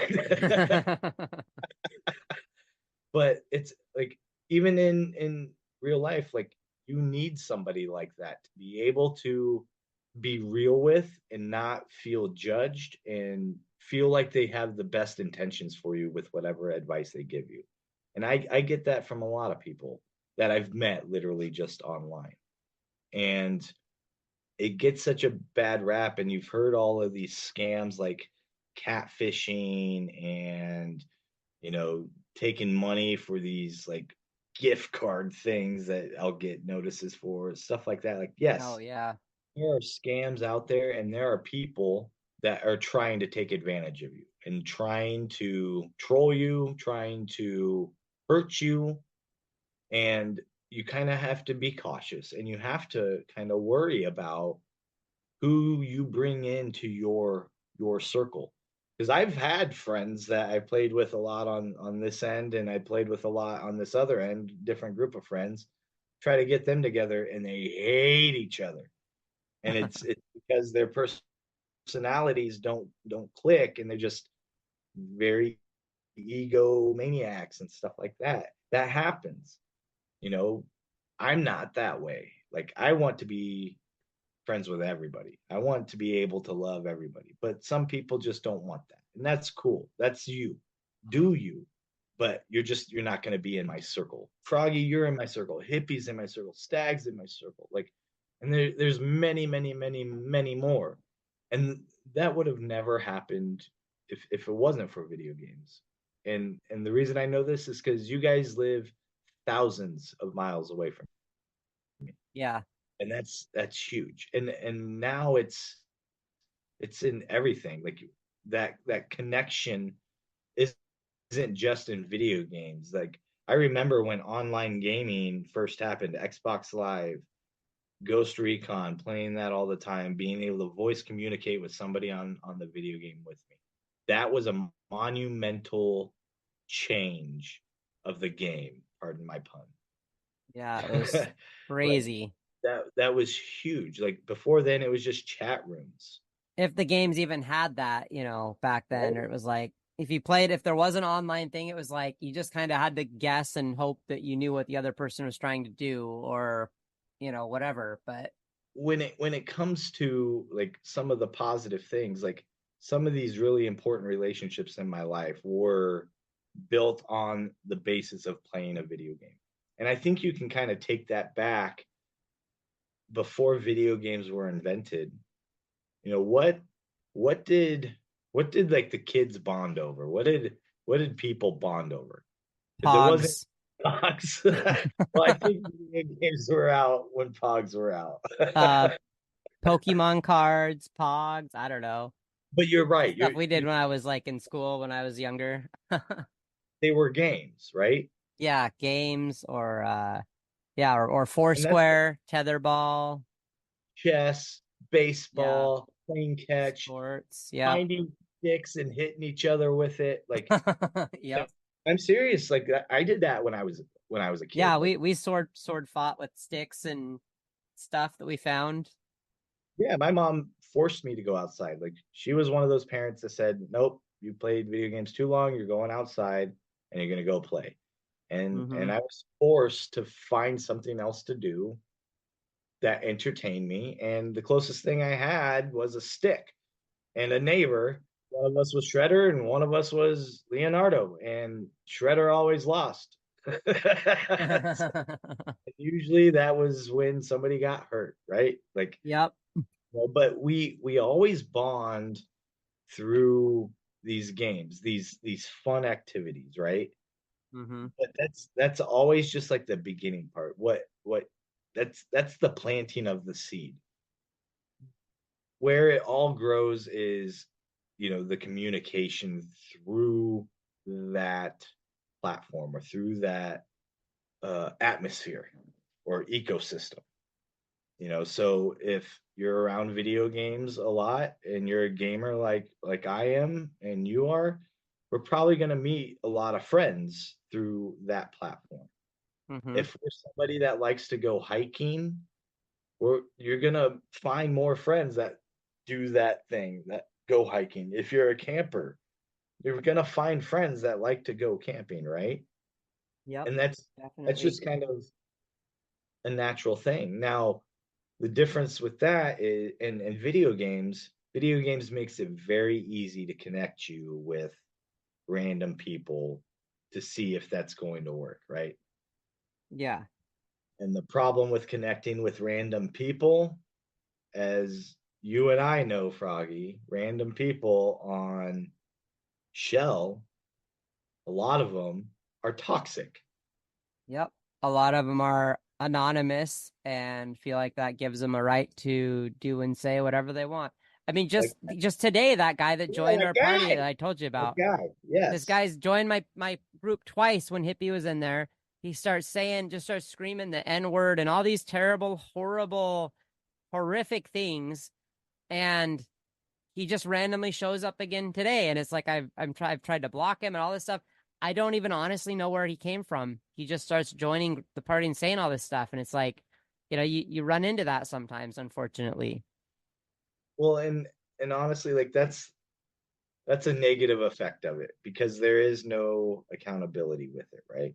Yeah, And exactly. I remember in our first episode, I mentioned like it's kind of like Facebook where when you make a comment on somebody's post, if you were sitting right next to them, you would never make that comment, right? Yeah. Because it it would hurt them in a way that they would send some repercussion towards your way, whether it's more words that are trying to hurt you, or maybe a fist that is trying to hurt you, or Yeah. a gun that's trying to hurt you, right? Yeah. And so what Facebook and all these social sites, including online gaming, is and it's they're trying to fix it, but there's no accountability. So if somebody Hmm. wants to be racist, they're being racist. If Yeah. somebody wants to discriminate, they're discriminating. If somebody, is just getting angry because you're losing by one, they're Hmm. bullying. And Yep. that that's the ultimate thing that I think is the root of the problem. It isn't necessarily the video games. If somebody's in a depressive mode, somebody's bullied all the time, if somebody doesn't have that outlet or that connection to somebody that they could, vent Then and get good advice from. the risk I'm, definitely goes up. I'm sure those two seniors at Columbine were best friends. I'm sure they were. And I'm sure they talked about everything, including what Hmm. they took. I mean, they wrote journals, they made videos on it, but that's all they had, right? Like Yeah. seemed like that they felt like they didn't have anybody else but each other and they were going to go down in a blaze of glory. I've been in a spot where I felt like I didn't have anybody else. Hmm. And I've been into a spot where I've been bullied and I've been in a spot where I felt like a loner. But Hmm. still I have not done any of those things. Yeah. So we could say the same argument for mental illness, the bullying, the loner, because there's a lot of people that go through that don't do those things. Hmm. So where are we with this then? What do we blame it on? Who do we blame it on? Is it the video game? Is it a mixture? Like, is it a cocktail of everything together? Does video games have no involvement whatsoever? And maybe it was helping with the delay of them acting like that. Like, these are all potential questions that I know people have asked, but Hmm. again, I think you were right. There's no way of being able to find out the root of it all because I don't think there is an answer to it. I think there's this thing that's happening now though in the video game world where being a video game nerd or gamer, whatever you want to call it, is now more acceptable in society and maybe not even acceptable. Maybe it's thriving right now. Yeah. And you're starting to see really large communities. And Frog, I know you're part of some of these communities through Twitch and on Discord and stuff, where we kind of have each other's backs now. Mm-hmm. And we don't put up with the toxicity, and we find ways around it and through it. And we're making systems, and when I say we, I'm talking about our voice of, hey, we don't want to deal with these types of people anymore. Let's start changing things. And they have started changing things. They've started looking into the reports when you report somebody for harassment or terroristic threats or anything like that. Like, they look into it and they actually take action where they suspend an account. Yes, Mm-hmm. they always find ways around it, but like, there has been some movement into some kind of accountability. They're looking like they're trying finally, at least trying to do something, even if it's not quite there yet. I feel like at least they're doing something and they're trying to figure it out, and that is something that I appreciate seeing. 100%. And I don't think they have it figured out yet. And I don't even Mm-hmm. necessarily think the thing that they are doing now is actually fixing the problem, or Uh-huh. even, let's say, even right to do. Uh-huh. Okay. Because I'm a firm believer of freedom of speech and freedom of my personal life and stuff like that. Uh-huh. But I also believe that as long as I'm not, my beliefs, my personal feelings, my opinions and stuff aren't hurting others, that's okay. Mm-hmm. But as soon as there's that line that's crossed of hurting others, Yeah, that's definitely. that's where we kind of get into that weird gray zone, because as you said, like, we're all different personalities, different race, different religions, different beliefs. Some people are offended by some things than others. Yeah. And so there probably won't ever be a perfect system. But I'll tell you exactly what the perfect system is. Here's the perfect system: All right. Let's hear it. treat every human being you come in contact with, whether it's physically, vocally, or visually, with respect. If you do that, and everybody does that, we would be in a much better world. I completely agree with that. That might be a pipe dream, but as long as people like us, hopefully those you listening, live that way, or at least try to live that way, we will have a stamp on this earth, and the culture of our children and how they come up and how they treat others, it'll bleed. It'll bleed through everybody. We can get there, but it takes each and every one of us. And if we're the ones doing it and nobody else is, then by God, be the ones doing it. That's how these things stop. It's not going to be turning off Grand Theft Auto. It's not going to be can't play, what was it, Night Watch. Yeah. It's human decency that's going to get us through this next chapter. Right now, we are in unknown territory with AI games coming out, virtual reality, augmented reality, deep Mm-hmm. fakes, all of this stuff that humans aren't made to understand. We are at a precipice of how do we handle this, because this could go really good for us or this could go really bad for us. And it's going to have to take a massive voice and a massive movement of, we're not dealing with this anymore. And you start to see it. Like, I remember 20 years ago, 25 years ago, if you ever mentioned something like Comic-Con, you know how much Raz and trolling and whatever new age this word you can toss in there, you would have gotten because you were going to Oh con. yeah. And Oh nowadays, yeah. Mm-hmm. it's the event to go to. It's big, it's huge. I mean, think of what Star Wars has done. Star Wars is it's a staple in our society now. Mm-hmm. That I Could mean, do a whole episode on Star Wars games right there. right. It's getting to a point where being the big bad jock and showing your toughness every day and having this alpha dog mentality is no longer needed. Still there, there's still people like that, but it's not needed anymore. That's not where we're at. The new age is through computers, it's through online, it's through the cloud.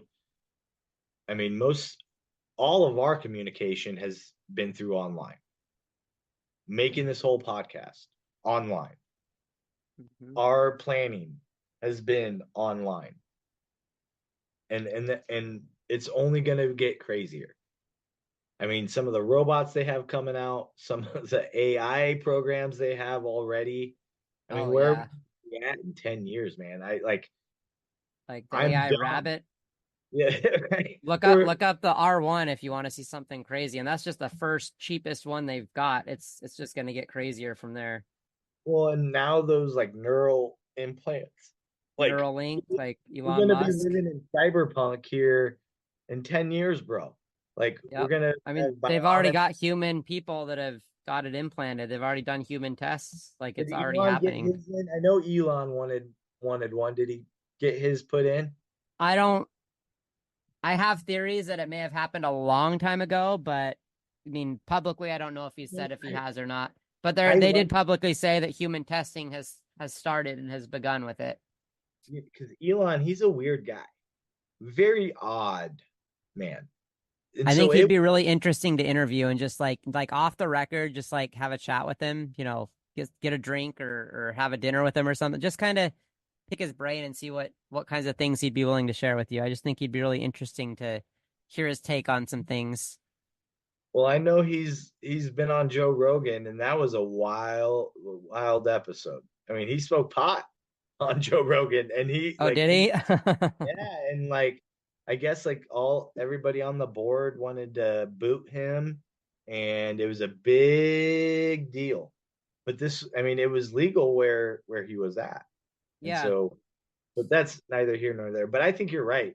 I think it happened a long time ago, and that's why he's so intelligent, and that's why he's so rich and has so much money, and he's flying things out into space around this world to give us internet, and he's probably gonna make it to Mars at some point. Yeah, he I mean, claims by 2030. you know, that man is a very goal driven man, and if he sets a goal, he's more Yeah. times than not probably going to achieve it, and he's got the resources to do it. Mm-hmm. It's a matter of, is it going to work? Is it going to Yeah. work the way that they plan it? I mean, they've had lots of issues with some of these rocket launches and stuff like that, but you know what's cool is I get to see those rocket launches where I live. Oh, Like do it's you a really? That's state awesome. I didn't know away, that. but I actually get to see it launch, and it's one of the That's way coolest. cool. It looks like something from a Star Wars movie. I promise you. Yeah, that is cool. Let's go with one last thing, Frog. Let's bring up the ADHD video game. All right, Right? here we Let's end go. the podcast with the ADHD It's video. called it's called Endeavor RX. I, And this oh sorry, go, did you want me to talk about it or do you want to? yep, go ahead. All right. So this is the first FDA authorized video game for ADHD. It says it improves attention function in children 8 to 17 with ADHD. It says it's rooted in science. It targets key areas of the brain that play a role in attention function. It says real time experience. The gameplay adapts to each child, and parents can follow the progress via the Endeavor RX Inside app. You have to actually get a prescription from your doctor to be able to get the app and the game to play. These numbers, I haven't had a chance to look up where they got the actual data from for these numbers, but on their website here, it says 68% of parents surveyed reported improvement in the ADHD related impairments after 2 months of treatment. 73% of children reported an improvement in their attention, and 0% says there were no serious adverse events seen in any clinical trials of Endeavor RX3. So they're saying that not one kid had a seizure from all the flashy lights like we see in every other video game that pops up. Yep, that's what they're saying. I mean, maybe there isn't flashing lights. I don't know. I mean, this is it, I guess. I don't know. This video here, I guess, is But part of it. that's actually really, really cool. And I would assume that it does help with that. And I think that we are just breaking into kind of like these types of games. Like my daughter, today was her last day of first grade. So she graduated, she moved up. All right, I'm excited. That's But cool. they get their own little tablets. Uh-huh. And this is in Yeah, my first younger grade, siblings do too. which baffles my mind because I can barely figure out how to use a tablet. Yeah. But I mean, she's a whiz with it. But she tells me like she gets to play video games at school, and like Uh-huh. as a parent, first hear that you're just like Yeah, man, what? I was born in the wrong generation. Like I would have Yeah, really. loved games at school. And then I ask her about the video games, and she like they're actually like they're learning certain things on these video games. Mm-hmm. And what I will say is like she plays Minecraft, and man, Uh-huh. she is so smart. So smart. Like she is learning like how to make like certain things by combining certain, rocks and stuff like that. And it creates a certain Mm-hmm. material. And it's Mm-hmm. pretty accurate, right? Yeah. And she knows this stuff that I was learning in high school in first grade. Like she's at a first Yeah. grade. And so I know like there's definitely implications of learning things through these games, especially when you're playing the ones that are geared towards teaching or problem solving. I mean, think of like chess, right? Chess was a Uh-huh. board game that has been around for centuries, literally centuries. Like it was around in medieval times, right? Uh-huh. And it's lasted so long because it was basically a war strategy game. Mm-hmm. And that's how they played war. That was their Call of Duty back in the day, Yeah. right? Yep, pretty much. Basically. And I mean, you can play that to this day on any. I mean, you can play that on your phone now. Yeah, you can play it anywhere. Your phone, your internet, I mean your phone, your computer, your probably your calculator. I don't know. All Now, over this the may be place. a stereotypical statement, but most people I knew that knew how to play chess, but also were good at playing chess, Uh-huh. usually were very, very smart. Usually, Mm. Uh-huh. and there's definitely a link to that, and it's got to be something to do with the brain and how it thinks strategically and processes cause and effect and consequences and all of that. Make and And planning. yeah, exactly. It forces your mind to think. And yes, there are games out there where you don't have to think. What was Mm-hmm. that addictive game, Flappy Bird? Oh Is that what yeah. you literally Yeah, just yeah. tap the screen Just tap the over? screen. Yep. Yeah, and not much skill involved with it. There was like you had to tap it Uh-huh. just right, but there was no real big strategy to it. And they actually stopped making the game because it was so addictive. And the And guy who made the game felt so bad that he took it off the store. he And also people, got in trouble for the assets he took from a Nintendo game as well as part of that side oh really? I did note not to it know that. all. Oh, It we'll the have to. lawsuit and stuff was real, but that there's also the side part that I didn't see how that ended exactly, but once he took it down, that ended that issue as well. So kind of Gotcha. a both of them kind of situation that came up, but Right.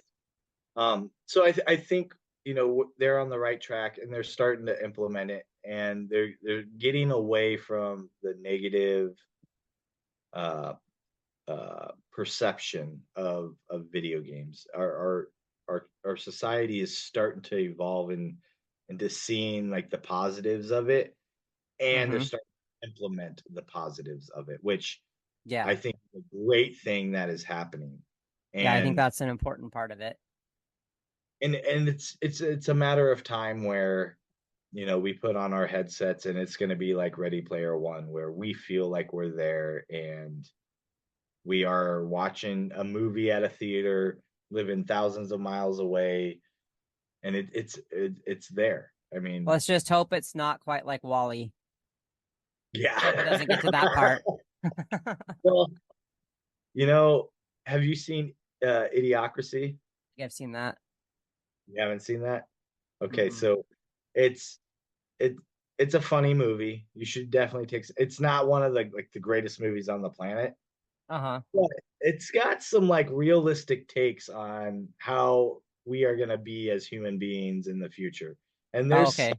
just like really close uh coincidences with how people think and act and stuff like that. Like one of the funny things is like all the farms are watering their plants with Gatorade or Powerade because it has electrolytes. And electrolytes are Ah. great for everything. So they like literally Gatorade is everywhere. They got rid of water and it's just Gatorade now. And Funny. and so he solves the problem by giving it water, and like everybody thinks he's a genius, but it's just everybody's dumb. And that's Yeah. that could very easily be a way that society could go if we don't make changes like this company is doing with this game and start coming out with beneficial games that are going to help us and teach Uh-huh. us skills in society that make us better in society.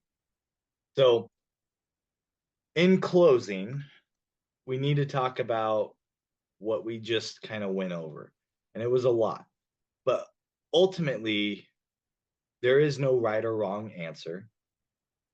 But I would agree moderation and environment and culture are going to be the best influence on how these things work.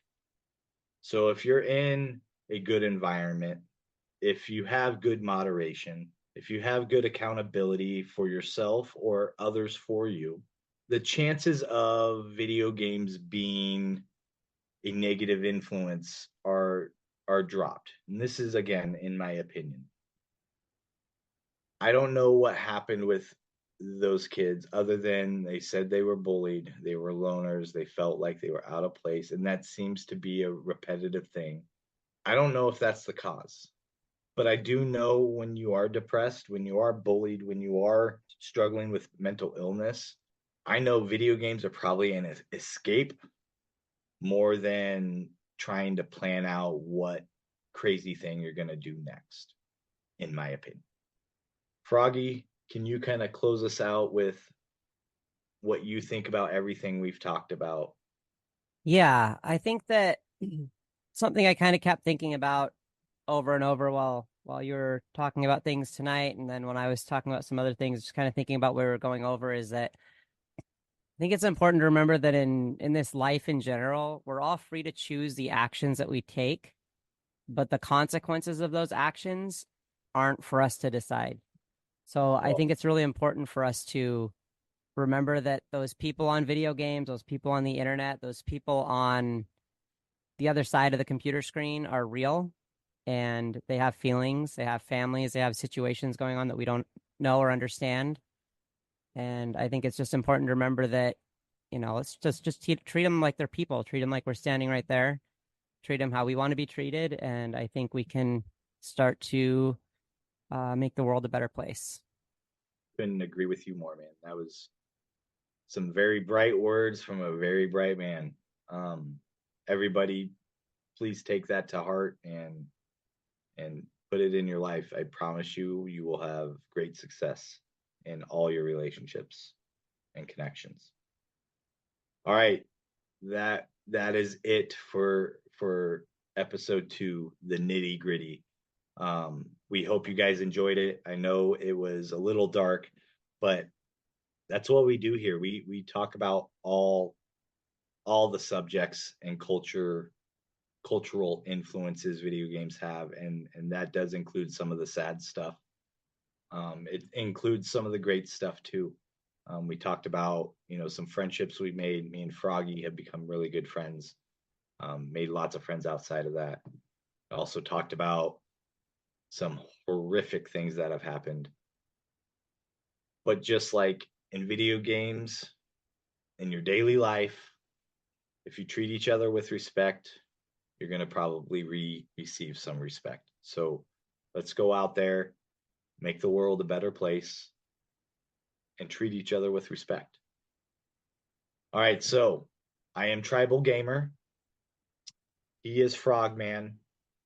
Check him out at Silver Gecko Gaming, SYLVIR. You can also check me out on Facebook. Just look up Tribal Gamer. I got the ugly mug. I know all of you want to see it. Go check out the Facebook page. You can check out Silver Gecko Gaming also on TikTok, Twitch, Discord, Facebook, and YouTube. Did I hit them all? I think so. All right. Fantastic. All right, everybody. That's our episode. We love you all. Thank you for listening. Game on.